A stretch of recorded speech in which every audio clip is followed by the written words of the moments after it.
एक बार महात्मा बुद्ध एक गांव में अपने शिष्यों सहित घने पेड़ की छांव के नीचे बैठ थे। आसपास के गांवों से बहुत से लोग अपनी मानसिक समस्याएं लेकर महात्मा बुद्ध के पास आ रहे थे। महात्मा बुद्ध उन सब की मानसिक परेशानियों का समाधान देते।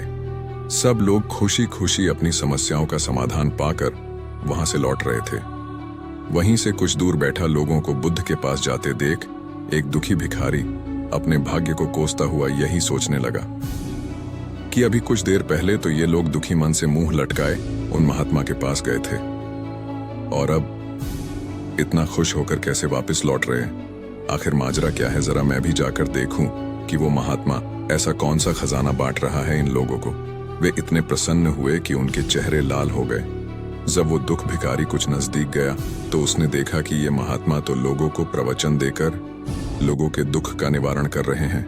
यह देखकर भिखारी के मन में भी तीव्र इच्छा हुई कि क्यों न मैं भी इन महात्मा को अपना दुहक बताऊं, मुझे भी अपने दुख का समाधान अवश्य मिलेगा।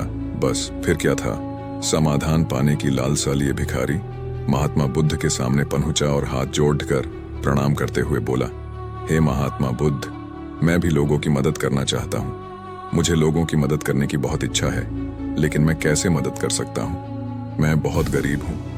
मेरे पास न तो पैसे हैं और न ही कोई ऐसी चीज जिससे मैं किसी की मदद कर सकूं। मैं कोशिश करने पर भी किसी की मदद नहीं कर सकता। मुझे भगवान ने इतना गरीब क्यों बनाया? हे महात्मा, मुझ पर कुछ कृपा करो। इतना बोलते हुए भिखारी रोने लगा। महात्मा बुद्ध बोले, आप बहुत अज्ञानी हैं क्योंकि आप अभी तक इस भ्रम में जी रहे हो कि तुम्हारे पास कुछ नहीं, जबकि दूसरों को कुछ देने के लिए तुम्हारे पास बहुत कुछ है। तुम बिना धन और वस्तु के भी दूसरों की मदद कर सकते हो। तुम्हारे पास जुबान है जिससे तुम मीठे शब्द बोलकर किसी के दुखी चेहरे पर मुस्कान ला सकते हो। इन्हीं शब्दों की ताकत से तुम किसी के भी टूटते हौसलों को फिर से मजबूत कर सकते हो। इन शब्दों की शक्ति से आप किसी के भी मन में सकारात्मक विचारधारा के बीज बो सकते हैं और उसे गलत रास्ते पर जाने से रोक सकते हैं। तुम्हारे दो हाथों से किसी भी कमजोर या लाचार व्यक्ति की सहायता कर सकते हो। आपके दो आंखें किसी अंधे को रास्ता दिखा सकते हैं। तुम किसी के लिए दुआ कर सकते हो। यह हो सकता है कि उनके बुरे काम फिर से हो जाएं। आप किसी के अच्छे स्वास्थ्य की कामना कर सकते हैं, लेकिन अज्ञानतावश तुम अब तक इस बात को समझ नहीं पाए और इस भ्रम में अब तक जीते रहे कि तुम्हारे पास मदद करने के लिए कुछ नहीं। किसी की मदद करने के लिए धन और वस्तु का होना अनिवार्य नहीं है। बिना धन और वस्तु के भी हम कई प्रकार से लोगों की मदद कर सकते हैं। महात्मा बुद्ध के ज्ञान से भरे ये सुंदर शब्द सुनकर भिखारी के चेहरे पर मुस्कान गए। एक कहानी का क्या हो सकता है जो गरीबी और दुख के असली कारण को समझाती है? चलो एक ऐसी कहानी सोचता हूं। एक गांव में एक युवक था, नाम था रामू। उसके पिता का एक छोटा सा खेत था जिसमें उन्हें सिर्फ अपने परिवार की जरूरतों के लिए अनाज उगाने के लिए ही पर्याप्त मात्रा में भूमि थी। रामू के पास कोई विशेष शिक्षा नहीं थी और वह साधारण जीवन जीने में ही संतुष्ट था। एक दिन गांव में एक स्वामी आया और उसने गरीबी के कारणों पर चर्चा की। रामू ने उसे सुना और समझा कि उसकी गरीबी का कारण उसकी आत्मसंतुष्टि में ही है। उसने समझा कि गरीबी उसके अंतर्मन की कमी को दर्शाती है और वह स्वामी से नेत्र बोध के लिए निवेदन किया।